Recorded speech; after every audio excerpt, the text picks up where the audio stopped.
आज हम पढ़ेंगे simple Boolean function. Simple Boolean function में क्या होता है, consider a Boolean function with the two inputs A and B, we can construct a function that represents the AND operation.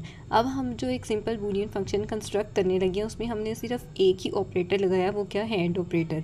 Simple क्यों है, क्योंकि इसमें एट अ टाइम एक ही operator use हो रहा है। नेक्स्ट जो हम एग्जाम्पल करेंगे वो क्या है, कॉम्प्लेक्स है, उसमें हमने एट अ टाइम 2 से 3 इनपुट दिए हैं और उसमें ज़्यादा ऑपरेटर यूज़ किए हैं। ये सिंपल इसलिए है कि इसमें सिर्फ एक ही ऑपरेटर यूज़ हो रहा है। F of A comma B क्या मतलब, इसको दो हम इनपुट दे रहे हैं और ऑपरेटर कौन सा अप्लाई कर रहे हैं, ए डॉट बी, यानी जो भी वैल्यू हम इसके अंदर इनपुट डालेंगे तो ऑपरेटर उसके ऊपर डॉट का अप्लाई होगा। अब ये यहाँ पर आप देख सकते हैं कि हमने इनपुट, ये जो बॉक्स है ये हमारे पास किसको रिप्रेजेंट कर रहा है कि ये हमारा एंड ऑपरेटर है। जो बाहर से वैल्यूज़ अंदर जा रही हैं, इनपुट उनको शो किया हुआ है एरो से हमने ए और बी, और जो रिज़ल्ट मिल रहा है बाहर की तरफ एरो लगाया हुआ है वो हमने किससे शो किया हुआ है, बाहर की तरफ एरो किसको शो कर रहा है, आउटपुट को। अब इसकी एक्सप्लेनेशन देख, the diagram shown above demonstrate a basic digital circuit. ये जो आपको डायग्राम नज़र आ रही है बेसिक डिजिटल सर्किट को शो करती है, which is and gate. And gate का क्या मतलब है कि इसमें हमने एंड ऑपरेटर यूज़ किया है। The box symbolized the and function.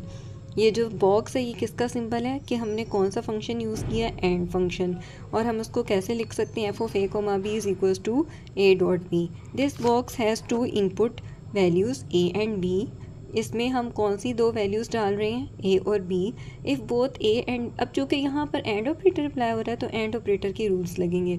If both A and B are one the output will be one. हमने एंड ऑपरेटर के बारे में पढ़ा था कि अगर दोनों में से दोनों वैल्यूज़ वन होंगी तो आंसर आपको वन मिलेगा, अदरवाइज आंसर क्या मिलेगा, ज़ीरो।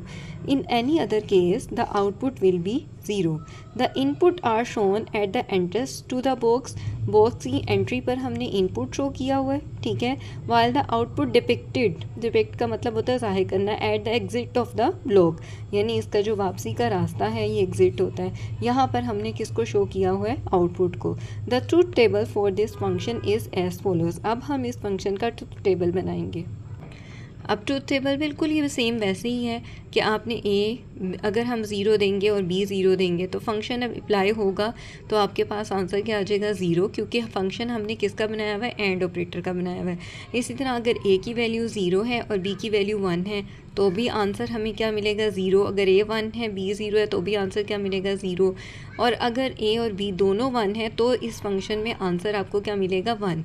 अब ये फंक्शन क्या था, इसमें हमने कौन सा ऑपरेटर यूज़ किया था, एंड ऑपरेटर। इसी तरह हम ऐसा भी फंक्शन बना सकते हैं जिसमें हम और ऑपरेटर यूज़ कर लें तो ट्रूथ टेबल और वाला बनेगा, और अगर हम नॉट ऑपरेटर यूज़ कर लें तो ट्रूथ टेबल नॉट वाला बनेगा। यानी एक सिंपल बूलियन फंक्शन है क्योंकि इसमें एट अ टाइम एक ही ऑपरेटर यूज़ हुआ हुआ है। नेक्स्ट जो हम एग्जाम्पल करेंगे उसमें हमारा कॉम्प्लेक्स बूलियन फंक्शन है।